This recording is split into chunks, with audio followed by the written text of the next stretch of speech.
میرا خیال میں کچھ تو قدرتی بھی ہے، یہ کسی درجے میں شاید سب کے ساتھ ہی ہوتا ہے، اس معنی میں کہ پورا سال تو عبادت ہے، جو فرائض ہیں اور نوافل بھی ہیں، لیکن کیونکہ رمضان میں اجر بہت بڑھ جاتا ہے، بہت شدید تعداد بڑھ جاتی ہے اجر کی، تو لوگ کو میکسیمم یعنی کہ حد سے زیادہ اجر حاصل کرنے کا شوق ہوتا ہے، تو وہ بڑھا دیتے ہیں،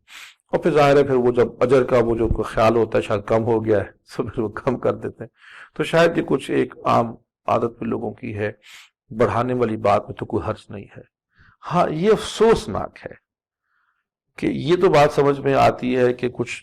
سچویشن بہرحال نارملائز ہو جائے یا نیچے آ جاتی ہے رمضان کے ختم ہونے کے بعد، لیکن بالکل ہی ختم ہو جائے اور لوگ فرائض سے بھی،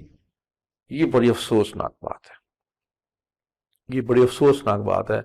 کہ رمضان میں اتنی محنت کر کے انسان عید کے دن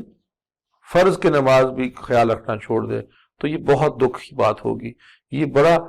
ایسا کام ہوگا جس سے خود کی تباہی ہو جائے گی اور سارے کیے کرائے پہ پانی پھر جائے گا۔ تو اس سے بچنا چاہیے، اور رمضان میں یہ تہیہ کرنا چاہیے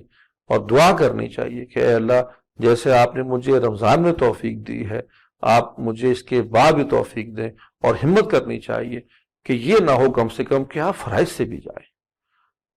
تو یہ میں سمجھتا ہوں کہ لوگوں میں شعور ہونا چاہیے کہ یہ سوچنے کے بجائے کہ یہ ایک مہینہ ہم نے کر لیا ہے تو 11 مہینے کی ضرورت نہیں ہے، تو ہر وقت ضرورت ہے ہمیں اللہ تعالیٰ کی، پوری زندگی کے ہر لمحے میں اللہ کی ضرورت ہے۔ رمضان میں اجر کی خاطر بڑھانا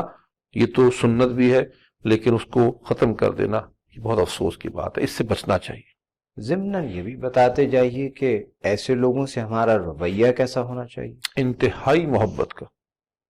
انہوں نے عبادات چھوڑ دی ہیں اور بھی زیادہ، تاکہ ان کو واپس لایا جائے،